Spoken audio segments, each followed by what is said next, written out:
What's up, guys? We're back this week, episode 31, with New South Wales Blues rep, Tariq Sims.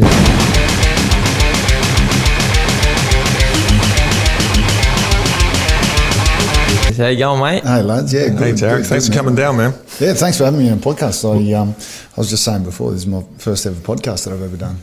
Broken in by the Panda. We've popped his cherry. Yeah. I was sort of thinking, I should bring a bell just in case my storytelling gets a bit too long. You can sort of ring the bell so I can wrap it up a little bit quicker. Yeah, we like long form. We did for people who don't know, no one knows. We did 4.5 hours the other day and forgot to press play. So that's we're drunk. Record. So yeah, I suppose the positive out of it, you could always redo it again. Just set aside another 4 hours. That's right. It's a good excuse. I've got the audio. I just wanted to listen to it because by the end of it, it's pretty messy. I'm trying. I don't know what I said. You guys can say any crap you want. I just make sure I don't want to get sued. Yeah. Matt's wife's a lawyer, for those that don't know, so yeah. So if you he's got a reputation to worry about. Yeah, that's right. So, what's been happening, man? Origin was a big game. Yeah. Look, sort of last month has been one of those things where you just sort of. I was only thinking about it just driving in here. It's just been crazy, sort of. Playing for the Dragons and focusing on the start of the year, and we got off to a good start, and then we're sort of in that lull of what happens during the season with suspensions and injuries, and then getting picked for State of Origin in the starting side was always a goal of mine, and to sort of get that at my age, it was definitely a highlight of my career for sure. Yeah, it's like it must be tough coming from.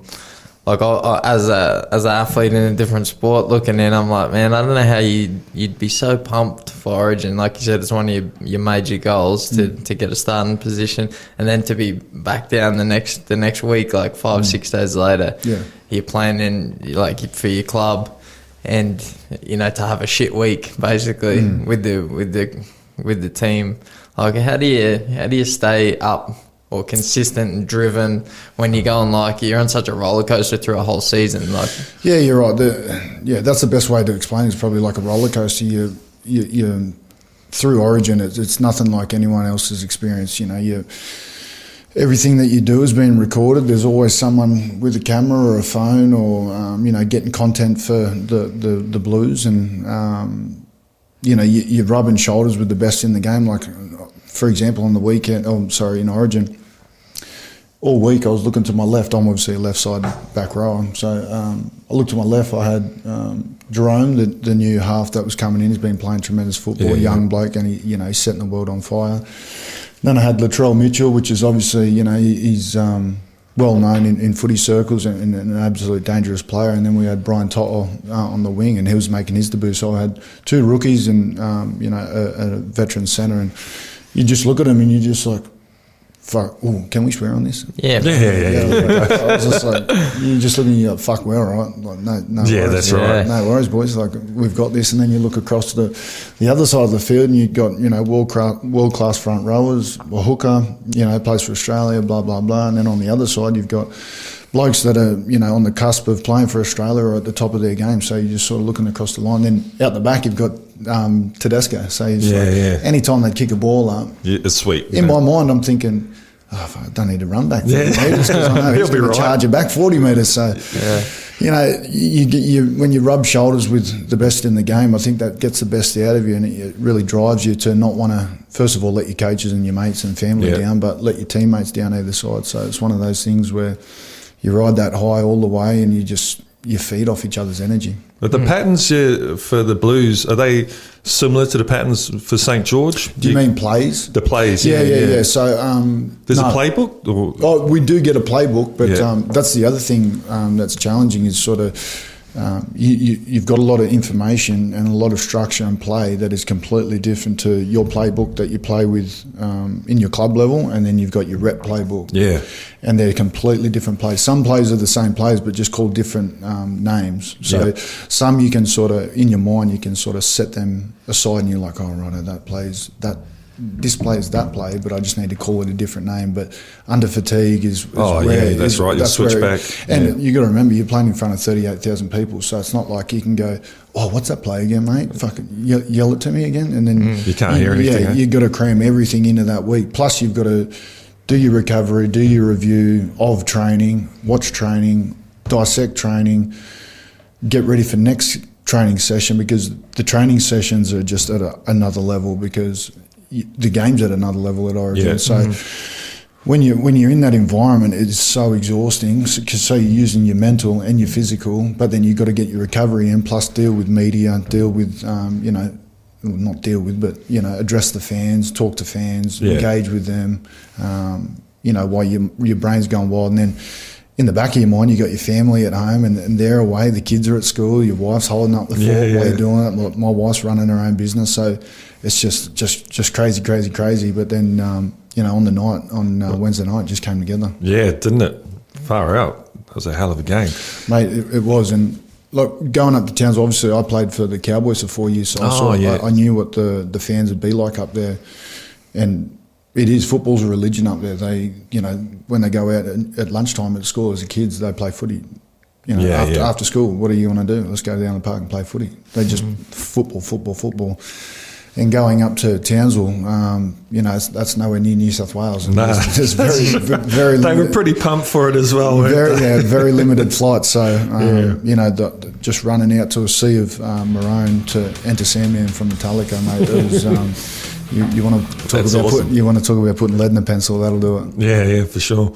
I like the stadium there. That's not huge as well. Yeah, look, it's a brand new stadium, beautiful venue. But it was just one of those things, because we were originally meant to play down in Melbourne. That was the other thing. So when you come into Origin camp, your first day is pretty much consumed by media. You might do throughout that course of the day. You've got to do jersey fittings, photos, medical checks. Media, you got to fit lunch in there somewhere, and then you got to do media, and then suit fittings, and then dinner. Yep. And then we have our team drink. So that's all on the first day. So you got to cram that all in. But 2 days later, the venue changed from Melbourne to Townsville.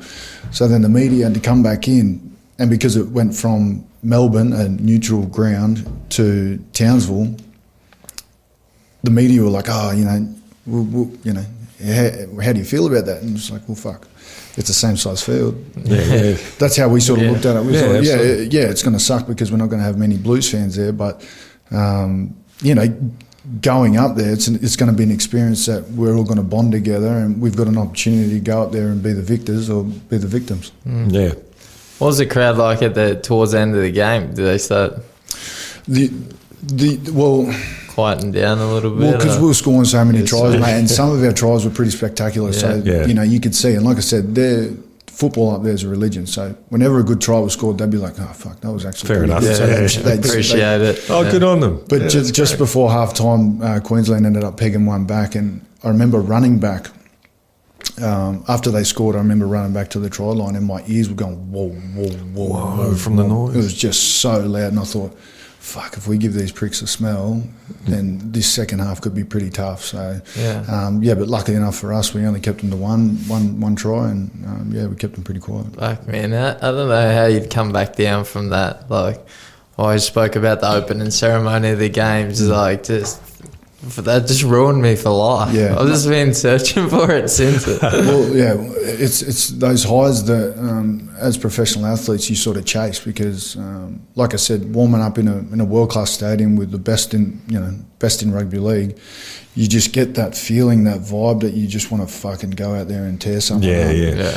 You run out to enter Sandman into the lights. The stadium goes dim because the stadium's just world class. So the lights are flashing and buzzing off of maroon and blue, and then it goes black, and then enter Sandman comes in. You charge out, and you'll see your fans that hate you. It's just you're on this high, and then we sing the national anthem, and then it's kickoff time, and then you're just into it before you know it. You're taking a hit up, or you're making a tackle and getting flogged, and it's just one of those things. And the speed of the game, the way it is now, it's just it is a big step up from. It's just unbelievably fast, But like I said, we prepped really well. We got ready for it, but that high after the game was just. one like I've never experienced before. As soon as that final siren buzzed, you know, we sort of all embraced and sort of talked about what we just achieved, but then your focus sort of goes to there's still 2 more games left. And then we sort of addressed that then and there on the field as a group. And then, we went into the field, started, hugging our families, getting I got 2 little girls, so got my daughters on the field and my nephew on the field. So it was, but then because the game kicks off at 8 o'clock, sorry for rambling a bit, but the game starts at 8 and then you finish obviously 80 minutes later. Yeah. Do all your media, and then by the time we got out of the sheds, it was 11:30 at night, and then we busted back. When we finally got back to the hotel, it would have been 12 o'clock or 12:15, and then we've got our blues ceremony. So then you give out the awards, and then you talk, and then you mingle with the sponsors, and then by the time that we've sort of finished up, it was about 1:30, 2 o'clock. And the boys that wanted to go out, because lockouts at 2 o'clock, so the boys that wanted to go out, they were, sort of had one foot out the door thinking, fuck, I want to go out and have a look. But, us older boys just sort of held back and had a few beers with the sponsors, and that we would have finished up at about 3 o'clock in the morning. Yeah. But then we got the 7 o'clock wake-up call for the 8 o'clock bus leave for the 9 o'clock flight. So it was just bang, bang, bang, bang, bang.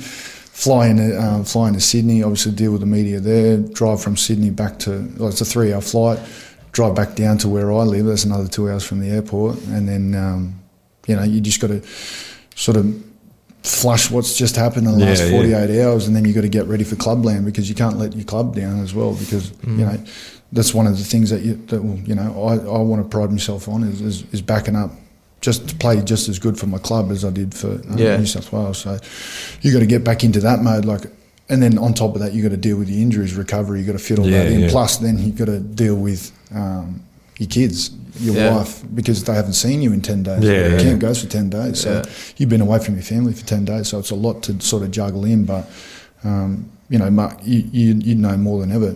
Sometimes your sport, you need to be selfish to be successful. Yeah.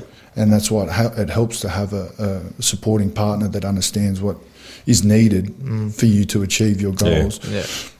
So, what do you do through the season? Do you have anything you go and do just to kind of chill out or take your mind off things, level back out? Yeah. Oh, yeah. The ocean. As soon as I hit that ocean or the sand, mate, it's just like a recovery. It's just a reset button for me. Once I sort of get down from a high, or whether it be a good game or a bad game, the beach, the ocean is just, one of those things that just levels me straight out. And, it was one of the first things I did when I had a bit of time was go straight to the beach and just sort of sink my feet into the sand and just level out. And obviously with my daughters, just little things, look at their drawings that they've done over the last week.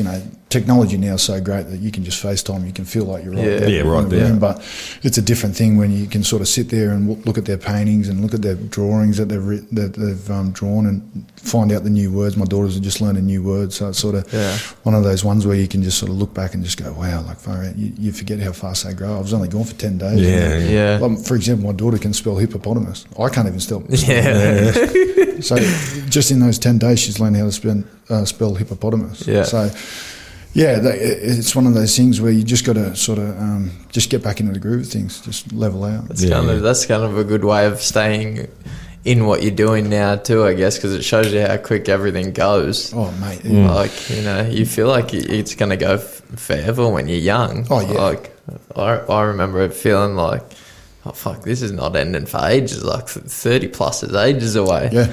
Then all of a sudden, you especially notice it with your kids, you blink and they grow up. And then I was like, shit, I'm fucking 32. Yeah. That's pretty much my best days are gone. It's like, and just going back to what I touched on before, you'd know better than anyone.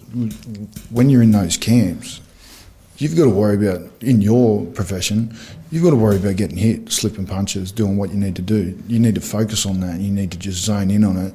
You can't carry that into training, because if you're thinking about, oh, fuck, I need to pay this bill, I need to fucking make sure that's done. But, after training, I've got to make sure I take her over here, and then she's got tutoring. If you do that when you're training, you're going to get punched in the face. Yeah. It's just one of those things. I think that's one of the main things that I've always been really good at is...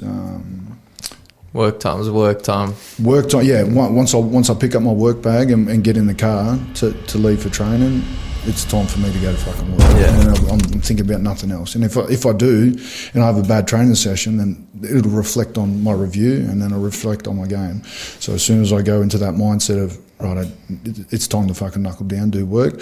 And then vice versa, once I finish training, once I pick up my bag to put it back in the back of my truck to go home, right, okay, I need to make sure I get home in 20 minutes, because then that'll give me 10 minutes with the girl, make sure they got food in their guts before I take them to tutoring. So it's just one of those mindsets things, and that's one thing I've always been really good at, is making sure that I'm focused and dialed into what I want to do, because I want to be the best as I can. Even though I'm 31 at the moment, I still feel like I can still go, but I need to take those steps to make sure that I'm performing at a high level, and a standard that I think that is competitive, to be the best in the game. I don't want to be a player that hangs on or should have given it away, or should probably back off and sort of fade away in the distance. I think I'll know when I'm ready, when my body starts letting me down. Yeah, I've had some bad injuries over the time, but my mindset's never wavered from, I want to be the best. I don't play the game to be a number or be someone in a jersey. I want to be the starting player. I want to be the best player. I want to be one of the best players on the field. I want to contribute, and that mindset's never wavered for me in my career. It's funny because you can draw like parallels between the conversations me and Matt have had about my the training aspect's different though as well, because you train maybe with one or two other people, whereas you've got a whole bunch of guys around you, and you can get into this, this mindset, this framework with them. Mark and we've talked about this before. In a footy team, I've got 17 other blokes that if I'm having a down day, if I'm at like a 7 or an 8, I've got people that I can lean on to help me get to that level, or that can cover for me if I have a down game, or if I'm injured and they need to protect me, or I need to protect them. I can draw on that. Whereas Mark, we've talked about it before, you've got no one else. You're on your own. You've got a bloke coming back into your corner when you go back to the corner, telling you what you can do, but it's up to fucking you to go do it. There's no easy way around what you do. There's no one to lean on. There's no one to lean on. I don't think there is in what you guys do either. And this year's probably the first year I've really started looking at it. Yeah. And I think especially in those fucking games like Origin, that shit's so fast and so intense. And like I remember looking at the first 15 minutes going, fuck me. How many runs? That's easily the fastest game I've ever played in my entire career, even since the start of this year with the new rules. I think, I've played in Origins before, and they were fast and they were quick, but teams can they used to be able to sort of kick it out, and you'd get 30 seconds or 40 seconds rest while you walk to the scrum. Now, during the game, we kicked the ball. We had a really good set, kicked the ball out, and then this little prick of a ball boy just flings one straight in, and then you're back into it. So there's just no time to rest now. The game's just changed. That intensity, but like when you're saying about, you're doing this and this to try and you're in the game to be the best at what you do. Like you notice it. You can see it when you play. Like I always said to I was sitting there watching it. I say you play like a poor kid still. You know what I mean? Like you got that hunger and drive, and like because you do want to be the best. And thinking, I'm talking about myself again, but it's not for me. I'm just trying to draw. Like I'm working through something as it is, like with my own shit, and then that just kind of struck a chord. It's like. Why, you're clear as to why you're in the game. Like you still want to be the best at 30, 31. And we've talked about this before when you come out of my house, and the game and the way that the game's played and how we play it. If you're out there second guessing yourself, you're going to injure someone else or injure yourself. So I think the way that you got to play it is at a high intensity, and they get found out. People that have it, they have it, and you can see it. And if people don't have it, you can see it, and they're the ones that you target in your video sessions that you want to get at, because you know that they're going to break mentally or physically or whatever it is. But going back to what we were talking about before, like my mum and dad still live in the same house that they lived in when we were growing up. They raised 5 kids in a 3-bedroom house in Gerringong. They've never asked for anything. We've offered to, they've had 4 of their 5 kids play in the NRL on decent money. Never once have they asked, can you move us out into a new house, or can you give me something? That's what sort of motivates me as well, is when I go home to the same house, it's the same, the rooms are still the same, everything's still the same. Yeah. It just drives me to be better, to be more, to give them more, to give my family more, to provide better for my family. And, when I see that, it just motivates me like fucking, I can't explain it. It's one of those things where when you look at it, you're just like, fuck, like how could they raise 5 kids in a 3-bedroom house? Like my dad's a dairy farmer, works in the morning. He's a dairy farmer in the morning, then does landscaping during the day, and then he milks again in the afternoon. Jesus, yeah. He's done that for 15 to 18 years, as long as I can remember. Yeah. And, he's always provided. And Mum was always the mum at home that sort of steered the ship around and just sort of let us know where we can and can't go, what we can and can't do. Yeah. But, Dad was always missing out on sporting achievements because he was always making money to try and send us to places. At one stage there, when we were growing up, we didn't even have a car. That motivated me. Fuck, I want to get Mum and Dad a car. I bought my dad a ute. Yeah. That sort of stuff. That's gold. That motivates me. It's still seared into my brain because, growing up, I remember when the phone company come around and cut our phone off because Dad didn't pay the bills because we couldn't afford it. Yeah. But that's not important. We were poor. We weren't well off financially, but we were rich in love. And we were rich with competitive spirit. Like I said, there's 5 of us, and 4 of us played in the NRL. Like my sister, she just got a huge award off the Queen. Oh, wow. And then, my sister CJ, my middle sister CJ, she played Australia in NFL. Yep. She represented Australia in NFL, and then obviously Ashton, myself and Corbin have all been in the NRL. But, Rowan, she's blazed trails in women's rugby league. She's opened a lot of doors. She's inspired a lot of kids to do better. And I think when people look into her story or meet her and find out about her, that can motivate. If she can go from where we were to where she is now, the only thing is a mindset. That's what I think, a professional athlete, that's a huge, that's a huge string in their arsenal. If they can get their mindset right. Once you get your mindset right, a lot can you can make a lot of things happen. Shit, yeah. Like I was never, and I'll be the first one to admit, out of my whole family, out of all 5 of us, I was the least skillful. I was the scrawniest. Yeah. That's what they used to call me, the runt. I was the run of the pack. All my family members were very skillful at rugby league, rugby union, whatever it was. So, but sports were always, like, your parents were big on sports? How did the whole sport thing start? My mum was. So my mum moved from Fiji to Australia. Oh, your mum's Fijian? Yeah, mum's Fijian, dad's just Australian. Yeah. So mum moved to Australia when she was 14 years old. Met my dad, obviously a couple of years later, but met my dad, and then my dad, when he met her a night out up at Heathcote at the pub, met her 1 year, and then talked to her and her sisters. She's one of 14, dad's one of 9. Yeah, wow. Jeez. And met her 1 year, and then dad went on a 6-week surf trip, ended up spending a bit too much time overseas, and then got brought back to Australia, and then when he came back to Australia, he re-met my mum, and then the rest is history. They got together and then started having kids. Wow. How did mum go from Fiji? Was she down here in the Gong, or when she first moved over? No, up in Western Sydney. So, Western Sydney, Blacktown area. So, and same thing, Nan's still there. When Nan and Pa moved over there, they're still in the same house. And, they raised all the kids through there. And, it's... There's a big difference from island life, Fiji back in the day. Oh, yeah. Would have been paradise almost, and then come to Western Sydney, which isn't bad. Yeah. But, it's not paradise. There's not many beaches. It's not Fiji. Yeah, it's not Fiji. It's not Fiji. But, and, Mum was really sporty. She, played New South Wales for netball. Awesome. Australia. She's always been in her rowboats. But, sport's always been that distraction. I don't say distraction, but it's always been the focus of our kids' lives, or me and my siblings' lives, because, growing up was tough, but when we were on the sporting field, Everything equals out. We were equaled out. Yeah. And then that's when you start to talk about hunger and desire. That's where that started to come in because, like Mark was saying before, we were hungry. We wanted to get out. We wanted to get out of where we were. We wanted to do something and make a better life for it. And we saw that as an avenue.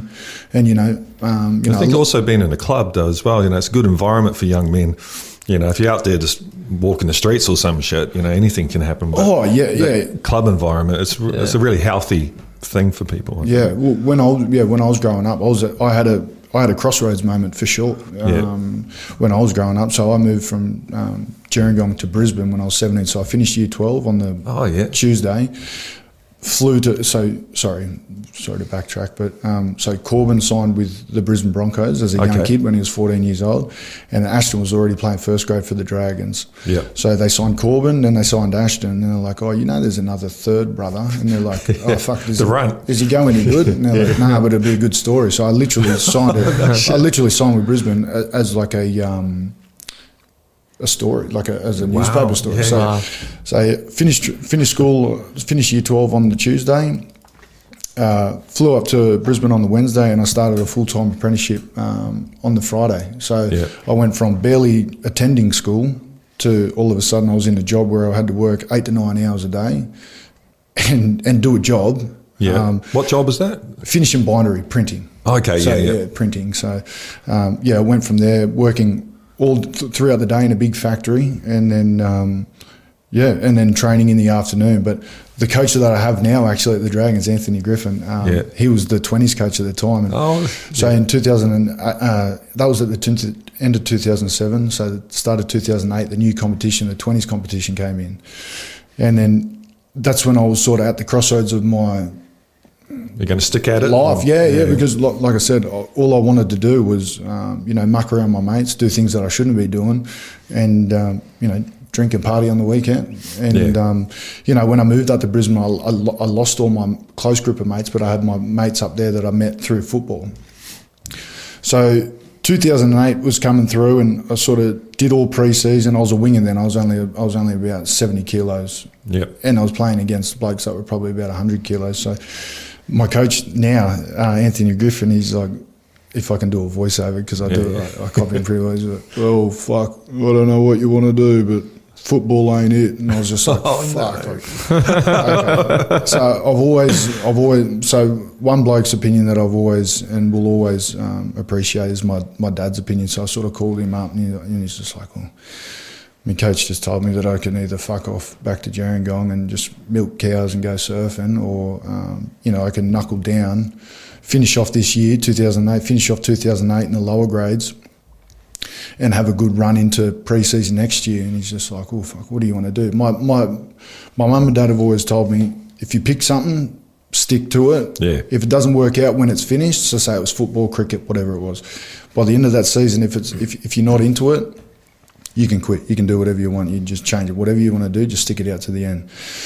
So that's what I did. So I stuck out at the end of 2008, and I was just like, all my mates are down here. Everyone's turning 18, because I moved up there when I was 17. So all my mates were turning 18, and everyone was having parties and sending me messages and saying, oh, you should be down here. You missed a cool party like on the weekend, or, we're starting to go out in town. Like you should have said, we caught the train up and we did a runner on the cabbie, like things like that. And as an 18-year-old, you want to do those things because at the time that's what everyone else is doing. So you're like, oh yeah, that would have been funny. My mate Ned just fucking fell over and hurt his knee, like doing a running from cab, and then got flogged by the cabbie. Like, you want to be there for those things, but I always had that drive and desire, and then for something else, because my older brother was playing first grade for the Broncos, and my little brother was sort of coming through, and I was just like, well, fuck, I don't want these pricks to get too far ahead of me. So I thought, right, I'm going to have a real good crack at it. So at the end of 2008 to 2009, I ended up putting on 12 kilos just through eating supplements and, just training hard, because I was super dedicated. So I was in Brisbane. Yeah. I was there. I was away from my family. So I thought to myself, well, what are you doing? You might as well might as well not kick stones. So I actually started working more at my job, and then focusing more on, putting weight on, because my coach said, oh, fuck, you're not playing for me unless you're 100 kilos. So I was like, fuck, righto. So I got to 100 kilos, and I'm like, did you? Wow. I was like, fuck, in your face. Like, I got to 100 kilos. It was just like, righto. Played 2009, every game off the bench for the Toyota Cup, new competition that was coming in. And if you got Player of the Year, you got a car, and you got like all these grants off the NRL to help you with your education or whatever you want to do, buy tools with it, whatever you want to do. So I was thinking, that's the carrot. So 2009, I ended up playing every game off the bench for the Broncos 20s team. So I was just like, oh, that's pretty good. And then same thing, walked into his office, towards the back end of the year. I'm like, fuck, I don't want to. Going back before, like I don't want to be someone that's just going along with playing football. I want to be a starting prop, because by then I was a prop now. So I've gone from the wing to the fucking middle. So I'm like, oh right, well I'm in it now. Like I've put my foot in it. I'm not just going to pull out. So I'm like, right, what do I need to do to be your starting prop? And he's like, well, fuck, you need to put on another 10 kilos. So I'm like, oh, fuck, here we go. So I started, again, all through the off-season, I just started just eating, training, working, eat, train, work. It was just so repetitive. And then I got to 110 kilos, and then my body started doing things that it wasn't doing before. I started handling bigger boys differently. I started to learn about grappling. I started to learn about how I can dip into tackles. And because I've got all this weight behind me, instead of me going backwards with them, I'm starting to bend them forward. Yeah. And like Mark touched on before, I've got that real fucking hunger about me that I don't want to fucking lose. I hated getting put on my back. I hated getting put on show. So I was always just like, yeah, fuck, I'm going to just bend this fucking prick backwards here. So, and then I started using my body and figuring out about how my body can work and how it moves and how fast and how clean I can do stuff. And then, and then it started to become more mental. It was like, oh, I need to, like, I'm tired here, but if I go here, this will help my team out. So I started doing things. So at the start of the 2010 competition, I was a starting prop for the Broncos, 20s team. Yeah.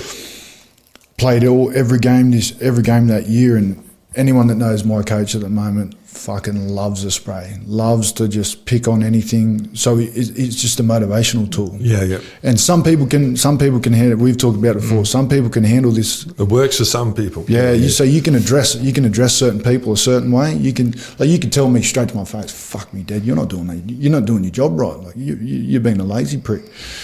And I'll be like, yeah, I don't want to let you down. And, but if you say that to someone else, they might handle it and just go into their shell, and they're just like, oh God, I don't want to take this run because if I dropped my ball last time, like if I do that again, he'll yell at me. Whereas, other blokes, they want to do something else. So. Yeah. So at the start of 2010, I was a starting prop, and then the coach, every game, he just picked on me. I remember off one game we were playing the Panthers at Suncorp Stadium, because we played at all the stadiums where... So wherever the first grade were playing, the 20s team were playing there. We were just their reserve grade, and that was at the time. Anyway, at the start of the game, I was the prop, so the ball gets kicked off, and then they pass it to me, and I run it up there. I ended up making a break, 90-metre break, and then passed it off to my back row to score. Yeah. I was like, fuck, how good's that? Anyway, 20 minutes into the game, and I used to play the whole 80 minutes. I was the only prop to play 80 minutes because I had a good engine. Yeah. Anyway, I get hooked after 20 minutes. I'm going, what happened there? What's going on here? Fucking hell.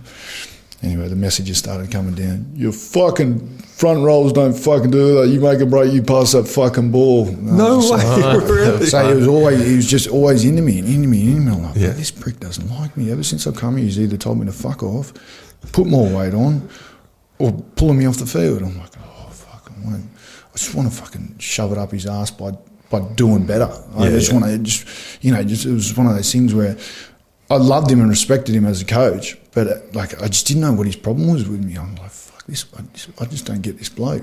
Meanwhile, I'm only 20 years old, so I'm still trying to figure out fucking myself. I'm trying to figure out my coach and my teammates. Anyway, so the back end of the year, I ended up getting the player of the year. Oh, at prop, first prop to do it. First prop to do it. So I was just like, fuck, I'm like, and then after I got the award, he calls me up and he's just like, come talk to me. I'm like, yeah, sweet, here it comes. Like, going to tell me to put on another fucking 10. And he comes in, he's just like, mate, I'm fucking proud of you. That's what I wanted to do. I could see it in you from the start, but I was just driving you because I knew what I could get out of you. And as a 20-year-old, mate, it's just what I've done is, it was pretty spectacular. I mean, the penny dropped. I was just like, he didn't hate me. No, he's building the chip on your shoulder. Pushing, But I couldn't see. I was 20. Like I said, I was still trying to figure out myself. And then he come in, and then the penny dropped, and I was just like, fuck, this bloke. he just made me. He made me. He saw I was at a crossroads in 2008. He saw I was there. I could have either gone home, like I said, and gone surfing every day and milk cows in the morning, milk cows in the afternoon, fucking lived a life, a pretty basic life in a beautiful spot. Like, not that there's anything wrong with that, but he saw something in me that he could pull out of me, and he just drove. And he knew how to get it out. And drove me. And the whole time thinking, this prick hates me. Like, but then when it happened, I was just like, holy shit! Like, he motivated me without motivate. Like, he motivated me through not hatred, but determination of just trying to prove him wrong. Yeah. And then, the rest is history. I ended up at the end of 2010, got Player of the Year. We got knocked out in the finals, but, that launched me into a contract up in North Queensland. And then, that's where my career took off, and been here ever since. Was it good living up there? It was good. Yeah, it was good. My first couple of weeks there, Cyclone Yazzie hit. So, that was sort of an experience. Was it an experience? I know it's terrible, but I've always wanted to be in a cyclone. It was unreal. Was it? So, so again, this is where I'm talking about with the bell. So if I'm rambling, no, go for it. It's your show. That's what it's about. So I'd only been up there for maybe 4 or 5 weeks, and then this Australia's worst cyclone's coming to hit you, and we're sort of going, oh shit, it's meant to be hitting on the Monday or whatever day it hit. So we're training up to it, and then we get to Monday, and it's like today, blue skies, birds are chirping. Doesn't even look like rain. We train in the morning, and mind you, most of our Cowboys team in 2011 was Sydney blokes. There was only a handful of Townsville locals in the team. Yeah. So we're going, it couldn't be that bad. And like all through the news, they're like, get ready, tape your house up, make sure everything's put in the pools that you don't want flying away, blah, blah, blah. We're getting ready for this cyclone, and we're training in the morning, so we're all thinking, well, fuck, it couldn't be too bad. They're flogging us in the morning here. So we finish training, and then they go, right, boys, go home, just look after your families, be safe tonight. We've got the next 2-3 days off. So me, being 21 years old, living in Townsville and living in the party house, we just went straight to the bottle. I got a couple of cases of beers, came back to our house, and we were just drinking, partying, carrying on. Sun started going down. A little bit of weather was coming in. We're like, it looks like a bit of rain. Yeah. Nothing like what they were saying. Mind you, it's 38 degrees and the humidity is about 80%. That's just a normal Townsville summer. Is it? Yeah. So we're just going, it's just a little thunderstorm will roll over. It used to happen all the time. Anyway, we're drinking, and it got to about 11:30, 12 o'clock at night, and then all of a sudden, just all the power went out. By then, we've got a house full of people now, and the power's gone out, and we're like, oh fuck, the cyclone, fire out, they must have turned the power off for the cyclone.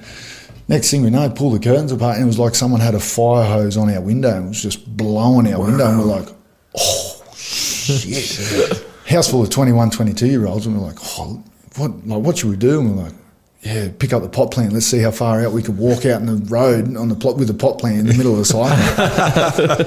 cyclone. So we're drinking, having a good time, mucking around. Yeah. Doing all these funny races and that, and then it just sort of started to really set in that we're in the middle of the cyclone. And then, sure enough, by about 1 o'clock, the eye of the storm had sort of rolled over us, and it was just like it's like a movie. Everything stops. There's no wind, no water, no rain, no nothing. Like there's clouds in the sky, but it's just silence. Yep. Everywhere's just silence. You can hear water dripping from the roof because it's obviously torrential rain. And then, 10 minutes later, it's just back on, just pumping you with water. Wow. So it was just one of those things where I experienced. And then the next morning, because it's so hot, the next morning we couldn't sleep in. So we're like, let's get in the aircon. So we got in our cars and we just sort of drove around to assess all the damage and that. Seeing crocs on the road, and just because I was sort of swimming up through all the canal waterways and stuff like that. It was just one of those things where it's like, this isn't real life. Huge trees just taken down, like power lines everywhere. Yeah, crazy. It's crazy. Yeah. So you can't swim up there, eh? Like in the ocean, they've got little areas that are sort of.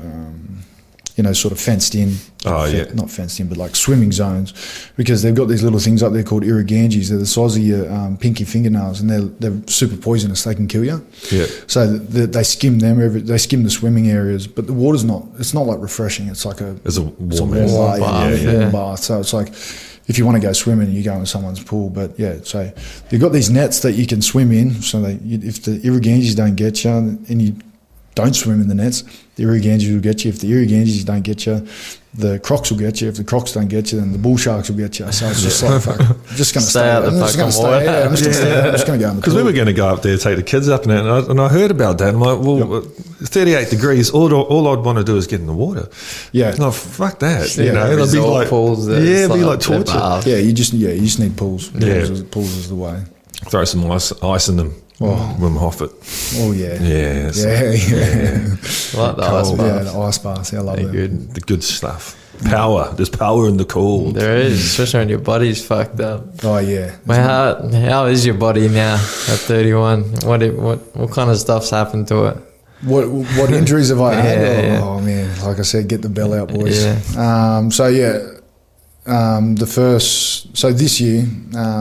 This year, from the back end of last year to this year, was the first year in my whole career.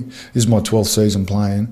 This is the first. This is the first year I haven't had surgery, to put it that way. So, Shit, really? So we've got So when I first came into grade, I snapped my leg, both bones in my leg, in the last game of the round.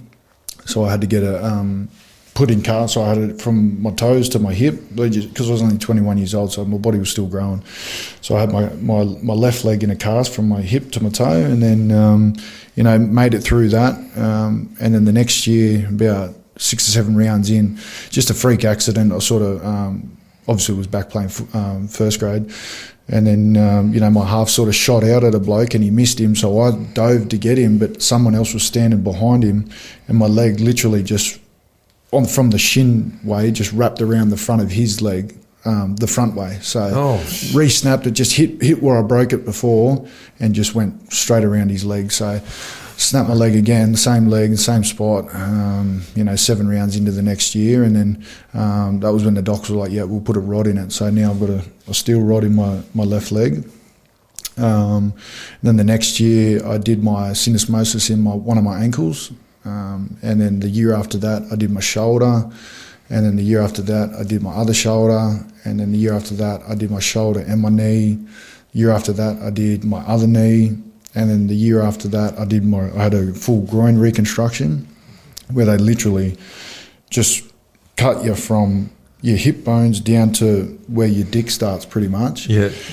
And then they open you up, and I had a heap of. What was that, like broken hip or something, like broken pelvis? Was it? Or? No. So groin. So I tore both my groins. So the groins that run through your hip flexors down into your down there.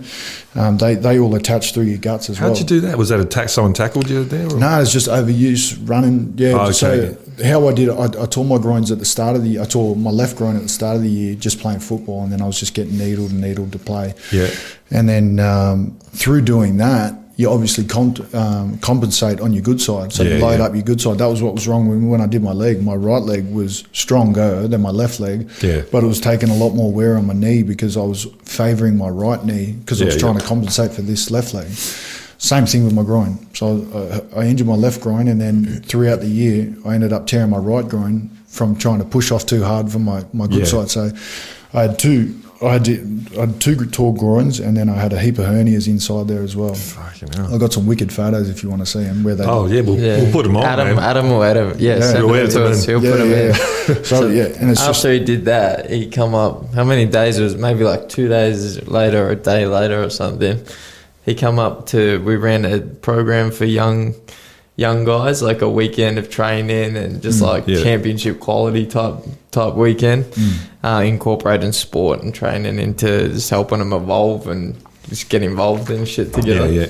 And Taz come up just out of not wanting to let him down, come up and spoke, and the guy he jumps down, he's fucking waddling up to the buddy up the path on the fucking disabled track. I was like, man, that's when I thought, fuck, this dude's a good dude, because that takes some character, because he looked fucked up, and he was just concerned about not letting us These down. guys down. That's the other thing. I've always known from a young age, like I said, my brother was playing first grade when I was 11 or 12 years old. So my mum used to always go and watch him, because mum never worked when we were growing up. So, whenever we were sick or we'd always just jump in the car with Mum because Mum would always go watch Ashton train at training. Oh, yeah. So I understood from a very young age how important and how much someone can impact someone's life. So when I was younger, seeing my brother train, that was awesome. Seeing him train and training with, blokes like Trent Barrett, Matthew Head, Sean Timmins, I'm like, oh, wow, like those guys they're playing New South Wales, they're playing for Australia, like that's so cool. And then for them at the end of training to be doing kicking or whatever it is, and call me over, just to kick their ball back, I know how much of an impact that had on me. So if I can take my time out of my day to go help, Mark, and like I said, I'll do anything for Mark, whatever he wants, I'll help him out. But he asked me something, and I just had a full groin reconstruction, double reconstruction. I could barely walk, but because I gave him my word that I wanted to help him out, and I knew that these kids are at a crossroads where I was. Yeah. They were a lot younger when they were at that crossroads, but I know how much of an impact that could have on their life. They could go one or two ways. They can go fucking steal cars and get total cars, burn cars, break into people's houses, or they can go, oh shit, actually, like I really want to box. Like I can do something. I want to focus in on this. This could actually lead me down a path that could open up to something else. Yeah. So when I gave my word to Mark that night, I was just like, I'm going to make it. So we drove up to Sydney, and when I was getting out of the car, it was just like I said, because they pretty much will just decapitate you from your groins to your hip and just pull everything out. Reattach everything. I showed you the photos. They're fucking nasty. Sew you up inside. I think I would have had, close to 30 or 40 stitches on each side of my groins on the inside. So, it's just one of those things where I knew the impact I could have on someone''s life that night, for sure. So I wanted to. It'd probably be even more impactful seeing you do that. Yeah. It was funny sitting down and talking about. We went over for a barbecue, and a couple of Taz's mates were there. I've only just started watching footy this year, so I had no idea they were footy players until we started chatting. And they're all talking about injuries, and he's showing me the groins and the shoulders, and I was sitting there thinking, man, I take like some damage in this sport, but it's real different. Yeah, it's a different type. It's like you guys are like fucking 100-kilo monsters running into each other. I just take acute head trauma. I'd probably go to 100 kilos. Head trauma. But like I'm like it's funny, like you associate, like it's like there's different types of damage done. In a way. But I think about it, if you go watch the rugby league in the 80s, I'm from New Zealand, so we watch a lot of Union. They were skinny cats back then, compared to now, where the halfback's fucking massive. The wingers are bigger than half the forward pack. Yeah. Nowadays, they're bred different. They're Well, that was a classic. Jonas started that, didn't he, man? Yeah, absolutely. Fucking 120 kilos or whatever he was, and he was doing steamroll down the wing. 10 second. Yeah. He was on genetics. I remember there's a Wallaby game, and Campese was like one of the greatest Aussie wingers ever, and he came up against Jonah, and he could have tackled him, but he just ran alongside him. I ain't getting away there. Cool. Train, man. And that was the start of it. And the thing is, muscles get bigger, everything gets bigger and stronger, but your tendons don't do that. Like these ligaments. You got to look after him. Like Mark, perfect example. His body's his tool. Yeah. If Mark just rolled into a fight, underdone or with an injury, you can sort of try and hide some things, but you're going to get found out. Oh, yeah. You got to look after your body. You got to invest in your body to make sure that you're performing at a high level. Otherwise, you're just going to get found out. I can't think of a sport where you can, sort of get through without training and then still perform at a high level. So you're on a diet, like you look after what you eat and all that? No? Taz has got this fucking junk food diet. Yeah. You're going to have to talk to Gary. We had Gary on last time. You got a Ferrari there, man, and you're putting fucking unleaded in it. Yeah, look, I do. I've got a sweet tooth. I'm not going to lie. I got a sweet tooth, man. Love me junk food, but I'm when I start to focus in on what I want to eat, then that's when I can knuckle down on it. But to perform, you need that good fuel in your body. You need to put that good stuff every now and then. But it's like, and you need it. But there's like this thing too where people associate athletes with health all the time, but it's like you need performance, which in turn you'd probably be better if you're healthy. Yeah. People don't understand that you need like a release. It's it's like being in camp, out of camp. Yeah. Like your mentality is different. I always drink heaps more if I'm not training and focused, because I feel like you need that mental release, and you eat shit. You're like a spring. You're real one. Oh, yeah. So like, to be on for how many months? Is it like 8 months of the year or 6 months of the year? Yeah, well, there's 25 rounds plus finals, and that's if you go deep into the finals, that's 6 games. But in between that is Origin, and that's a step up. So, you get those 26 games. In between there's those 3 really intense games, and then final series where the intensity obviously goes up because the quality of football is getting a lot better, and it's at the pointy end of the season. So, and at the end of the year, we only get 6 weeks off a year. Yeah. So the year finishes 6 weeks from that day. Yeah.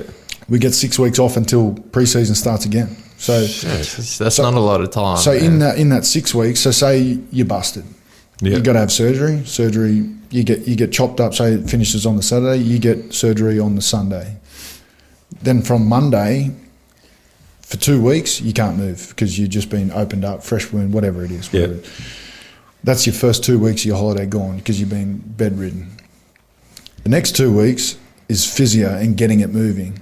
So you're starting to move your shoulder, your knee, whatever it is. You're just starting to move it. You're just starting so it doesn't seize up, or so you can make sure those tendons are still working, make sure everything's working fine. And then the last 2 weeks, you've only got 2 weeks before you start training, so you've got to go, fuck, I've got to start eating healthy. I've got to start doing little things so I'm not going in cold. So really, you got to, in between there, you got to try and find somewhere where you can sort of decompress. And for sure. But then you got to get ready for training, because the intensity of training going from doing nothing with an injury to a high. So it's full training, but they don't ease you into it. Well, it depends on your injury. Okay. Yeah, it depends on your injury. Obviously if it's a shoulder injury, you wouldn't be doing contact, but you'd be running like fuck. Yeah. But if it's a lower leg injury, you'd be doing a ton of upper body cardio, skier, rower, things like that. Yeah. So you can stay. There's nowadays there's ways around to get conditioning in, so you don't miss a beat. But like I said, out of that 6 weeks, you pretty much will spend 4 of those 6 weeks bedridden or at home. So it's still affecting you anyway. You're not getting away. You're not from decompressing. You're not decompressing, and then the last 2 weeks, your mind's starting to think, oh shit, I'm going to be getting yelled at, and I'm been running a lot. Yeah. So, and then going back to the diet thing. When, a little bit of cake or a little bit of chocolate every night, to me, in my eyes, because we're running 10, 12 Ks a day, we're burning that. So in my mind, I'm thinking I can justify that by having those couple of things. You have a whole fucking cake. Trust me, I'd flog a cake, Fuck yeah. But like when you're running that, that much, as long as your body's in shape and you can maintain it and you know where you're at, that's where that's right. Well, you can tell, isn't it? Yeah. That's what I mean. Like you can feel, it's like a car. You feel something wobbling at the back. You're like, oh, fuck, the back tire's fucking no good. Yeah. If you're running, you're like, oh man, I'm getting a stitch. I have been drinking a fair bit of coke lately. Actually, like I might back that off, or I probably shouldn't have had that second slice of Well, I just did a 2-day fast or whatever, and I'm going to do it all the time because I fucking love cheesecake. I prefer not to fucking eat. And I made this berry compote with whipped cream on top, and so after 2 days, that's what I ate, and then I had a Scotch fillet with garlic butter. I'm going to do that. I'm going to have 1 day a week where I don't eat, and once a month I'll do 2 days, and then I'm into it, man. I've got such a sweet tooth; it's a fucking problem. It's weird.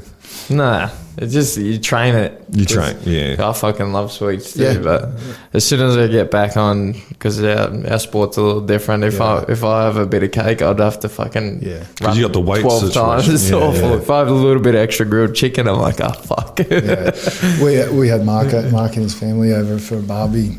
How long ago now? Oh, just before your fight. Yeah, it would have been like in January. Oh no. Yeah, it was just before you, because you were still. Yeah, maybe it was like 4 weeks out. Anyway, I wasn't even thinking, and then I sort of felt bad at the end of it. But I put on a big love me barbecue, and so put on a big barbecue, and my wife made all these like sides and spreads and stuff like that. She didn't really just throw that in there because she just fucking yelled at him the whole time. Yeah, that's true. And then Mark walked in the door, and he's cutting a little bit of weight, and I'm like, I completely forgot. I've got like 4 kilos worth of meat on the barbie at the moment.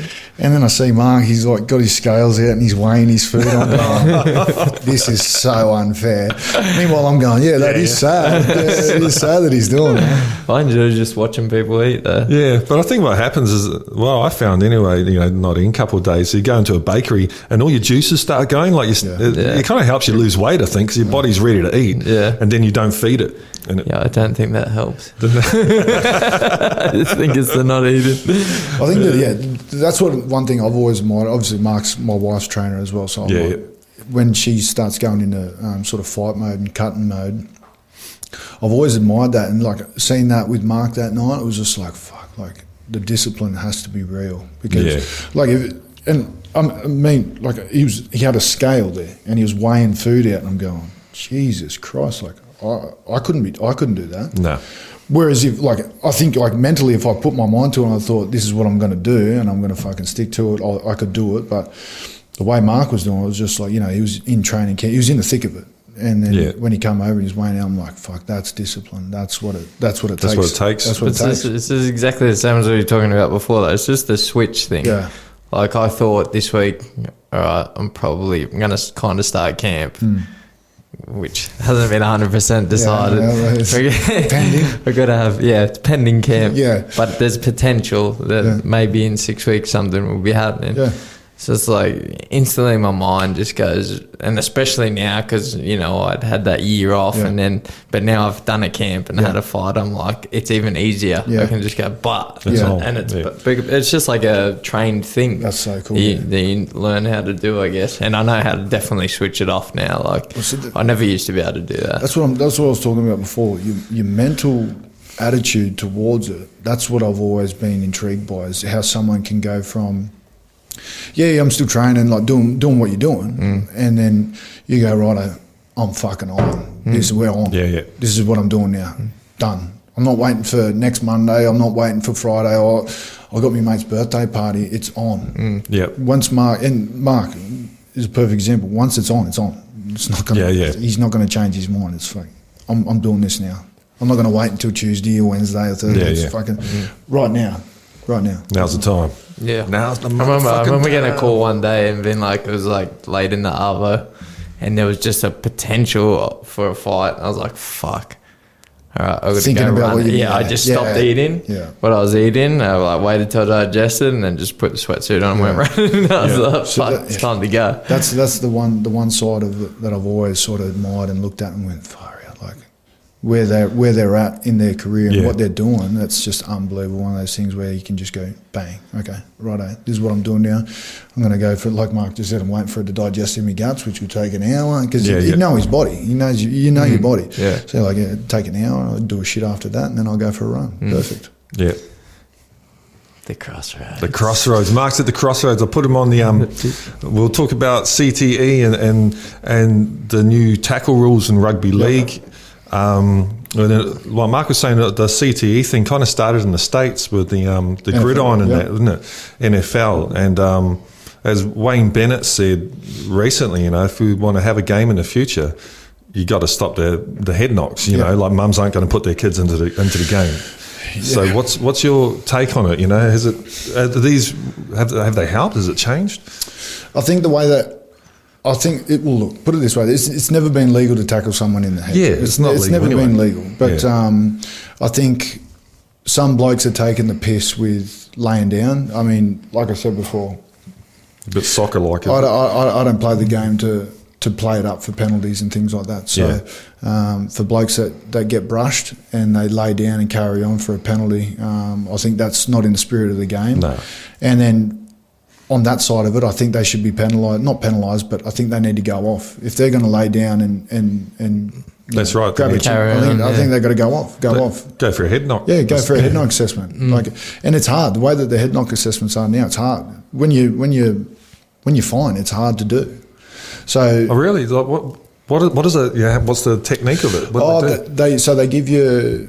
It used to be 6 words, but now it's 10 words. You got to repeat. So they give you, cup, cashew, skull, cross, and they give you 10 words at the start. So they sit down, they start the timer, they give you the 10 words, and then they ask you a couple of follow-up questions like, you know, you experienced dizziness, you know, have you had headaches in the past, have you got a headache now, blah, blah, blah. And then they'll ask for 5 words, or they'll ask for 6 words, and you've got to say them. Doesn't matter what order it is, but you just got to say them. And then they'll ask you a couple more words, and then they'll ask you the 10 words again. So they're not written down. Man. No. This is in the middle of the game. I can't remember. I wouldn't be able to do that right now. No way. No, that's what I mean. Like, so it's hard to pass. That's why when you see someone go for a head knock, you're like, oh, geez, like if he's going to pass it, he has to be okay. Yeah. Before it used to be, you know, how many fingers? It was predictable. No, it used to be, I think it was only 6 words. The months of the year backwards, a couple of numbers, a couple of questions, and then the words again. So it was pretty, like you could get them down. But now it's 10 words, a couple of questions, 6 or 7 words, and then a couple more questions. That's tough to do because you're puffed anyway. Well, you're thinking about the game because all you can hear is the roar of the crowd outside. So like, oh fuck, what's happening? Because you're not allowed screens in the sheds anymore. So it's like, it's you don't know what's happening. You're thinking about the game. You're trying to think like, am I rattled? Like far out? Like, yeah, I went into that tackle a bit wrong, but like it's just footy. Like you get some heavy knocks every now and then.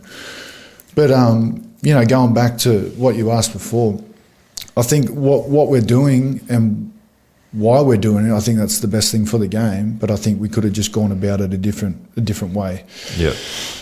Dropping it on Magic Round like they did and having the send-offs. No one wants to see teams with like we played the Storm. We had 11 men on the field at one stage because we had blokes in the bin. It's just it's not competitive. You're just out there. Yeah. And they're just laying on tries or putting on plays.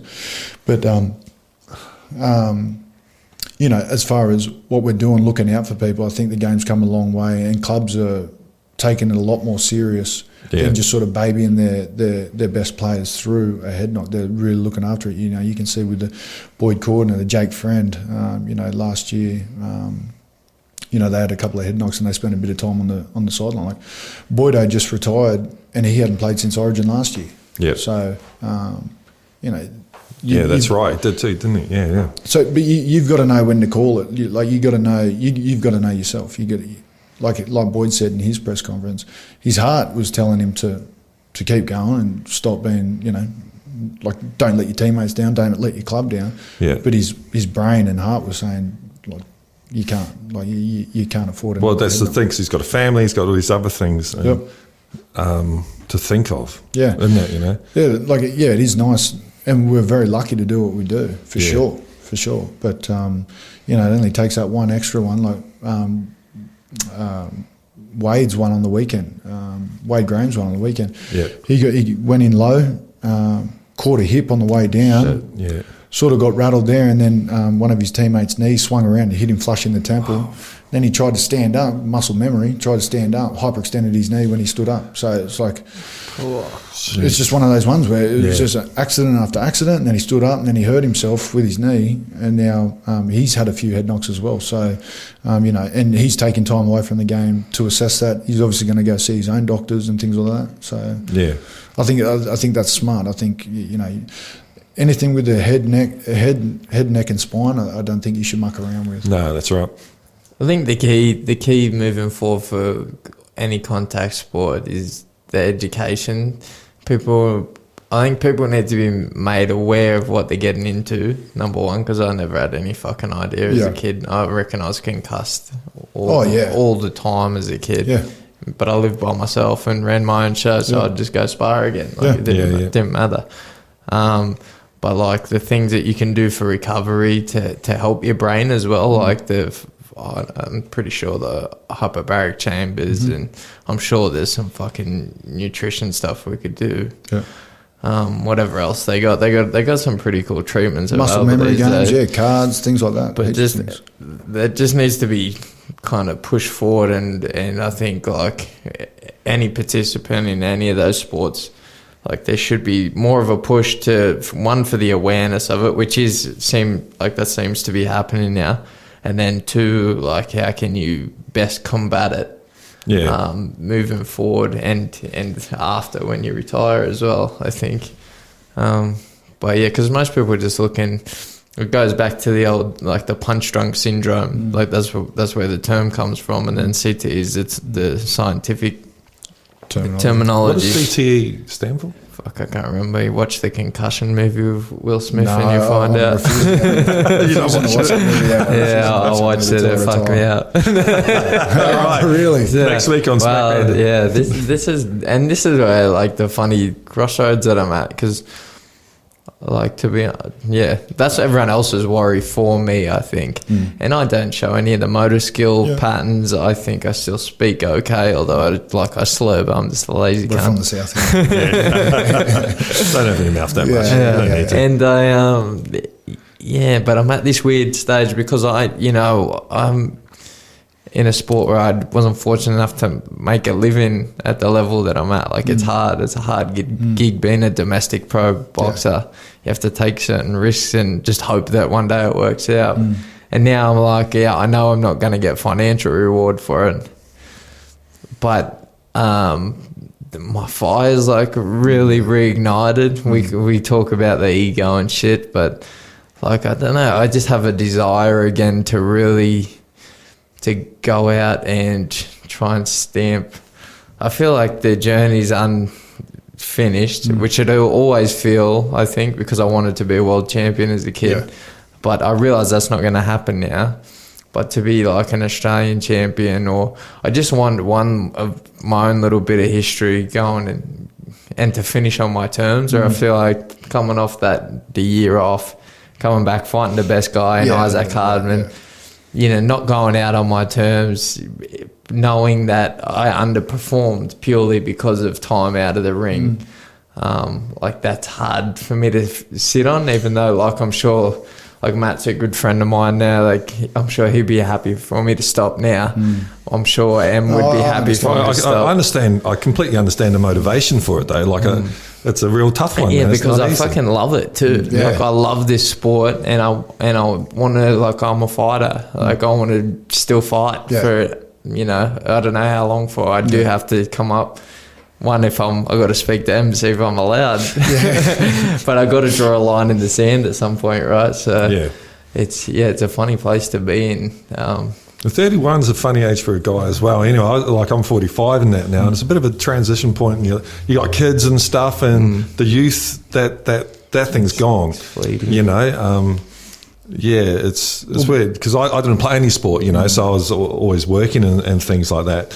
And I wish I had, I wish I had a club or a team. So it would be fucking great to have teammates, I think with Mark as well, with boxing, it's an escape from reality as well, because like I said before, if he's not thinking about boxing, he's going to get punched in the head. Yeah, that's right. So in the back of your mind, you're like, like when I'm in camp, when I'm thinking about that, that's all I'm thinking about. You're not thinking about other things that you need to do or need to be done, or things that need to be paid. You're not thinking about that, because when you're in the moment, you're in the moment. Because if you're not, you're going to get laid out. Yeah, it's a big deal. Yeah.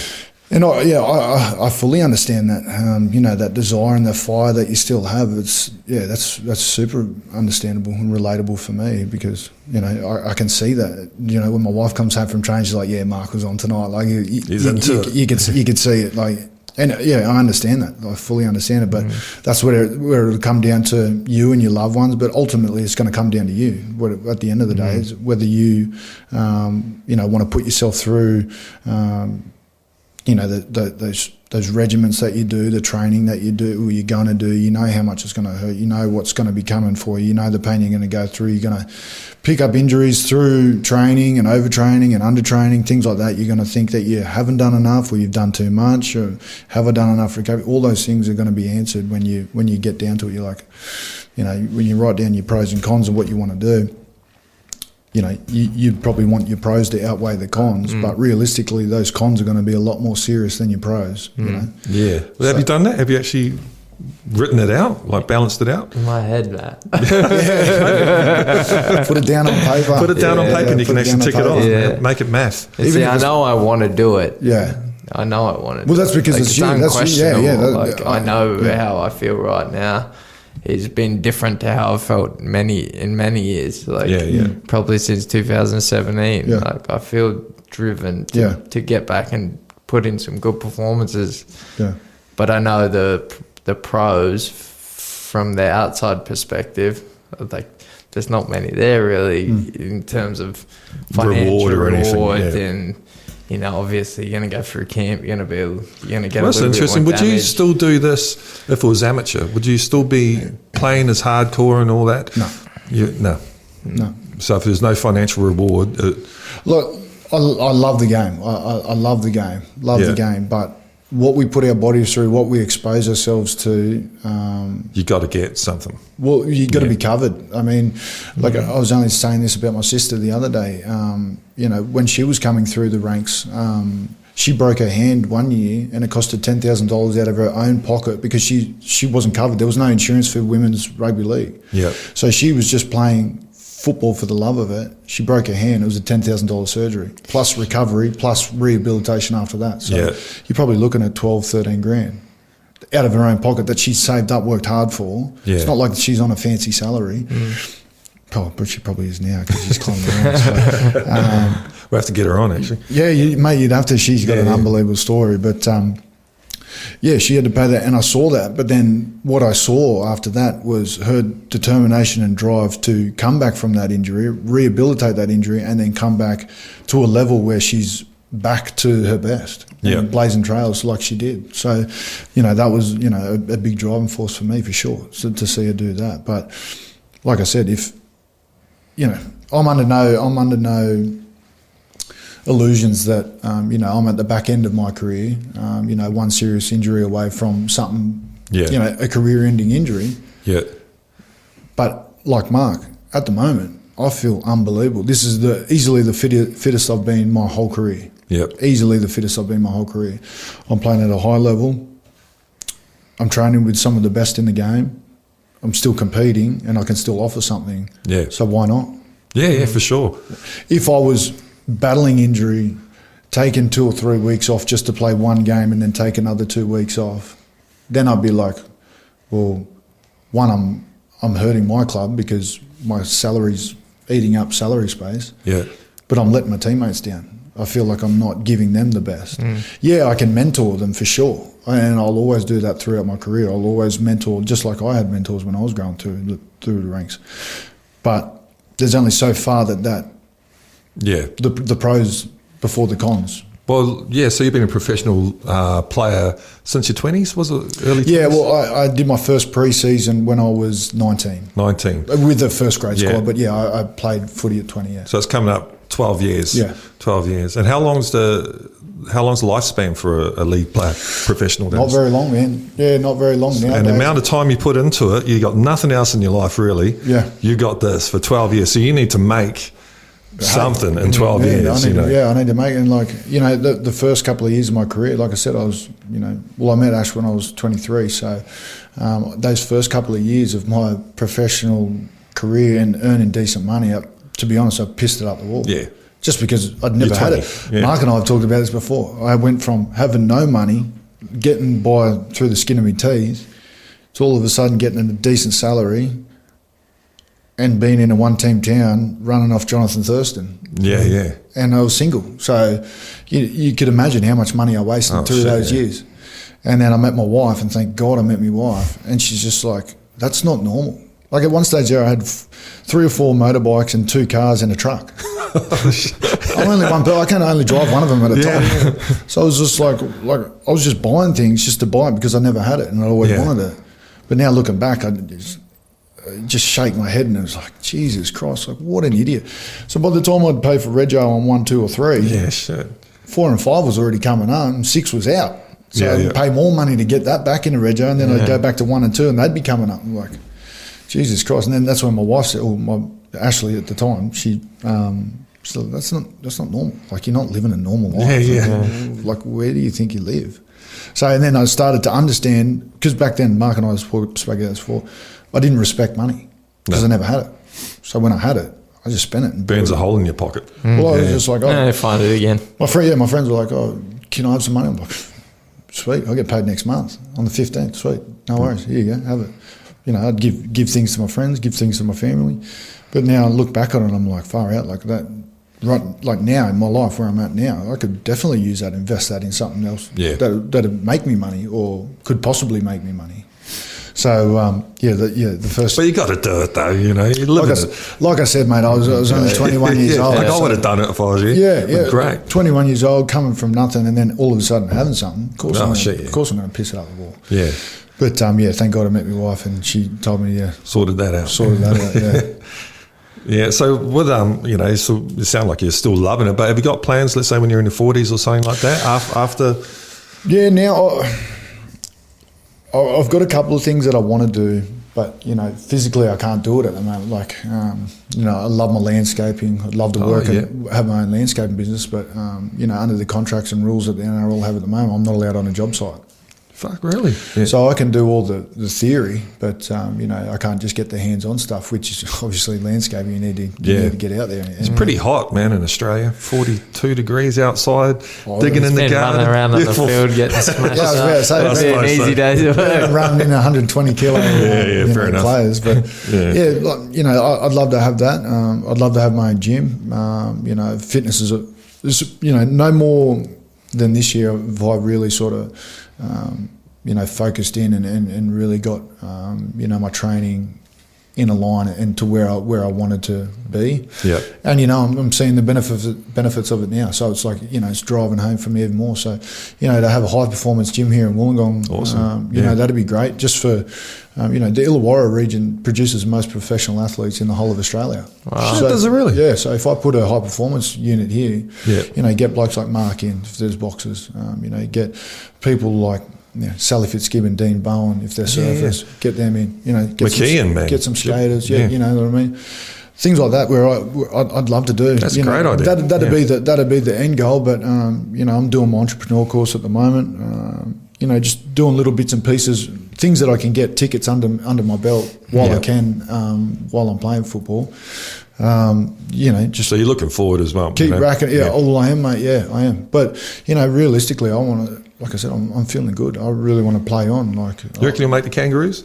Don't know. Oh, that's too far. I don't look at it. I don't look at seasons like that. I break them down into blocks. So the start of pre-season to Christmas, that's one block. So that's usually like 6 to 8 weeks. Christmas to the first trial, that's another 6 weeks. First trial to the third trial, it's usually about three weeks. And then round 1 to the first bye. So I'm in my first block of the year. Yeah, so okay. Round 1 to the first bye, that's a block. The first bye to the second bye, that's usually like 2 weeks. And then the back end is, the second bye to the end of the year. And then the last block's finals. And then it just restarts again. Yeah. Just predictable. Just starts all over again. So I'm in the third block of my year at the moment. Yeah. This I used to watch league religiously, and I've kind of dropped off it, and I jumped back in, and what the hell happened to Penrith? Like, unbelievable. A few years ago, they were just nothing. They weren't happening. Well, this is probably all the child of Phil Gould. So he's always been, and I think it's spot on the money, and you can see it right now. But developing juniors. So all those juniors, all those Penrith players, they're all come from Penrith. Have they? That's great. That's because they would develop when they were younger. See, where the problem lies is at the back end of this year. So last year was okay because no one came off contract, but at the back end of this year and next year, they're all coming off contract. And other clubs keep them. You've only got a salary cap. So when you get the salary cap, once you fit them in, there's going to be players that are going to miss out, and there's going to ruffle some other feathers in the team, or they're going to bring someone in that doesn't sit right with the group, and that'll undo them. But what you're seeing is the product of players that are willing to stick it out and grow together as a crew. And unfortunately, that's the nature of the beast of the NRL. When you're hot, and then teams want to pay money for you. So that's well, it keeps it interesting though, eh? Like, who would have thought Penrith at the top? Well, I was really surprised when I saw it. Holy shit! Yeah, but they're playing good footy as well. You could see this coming. You could see this coming for a couple of years because their lower grades were going really good, and then those lower grades obviously get promoted into first grades. When the first graders move on or retire or do whatever, then they just get promoted and they start developing. They start getting those mental toughness that we were talking about before. The physical side of it starts to come into it. Then all of a sudden they're a complete football player. Yeah. It's good stuff. Wow. That was fucking good chat, Taz.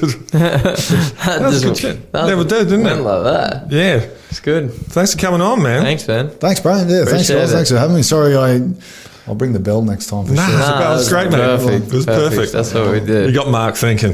He did. Now I'm gonna go fucking run now. You got to fired up, man. First, you got to get a pen and paper, start writing some pros and cons down. Pros and cons. then we'll I go have to call them. go for a run. Yeah. All right, bro. Thank you. Thanks. Good job. All right. Thanks, guys.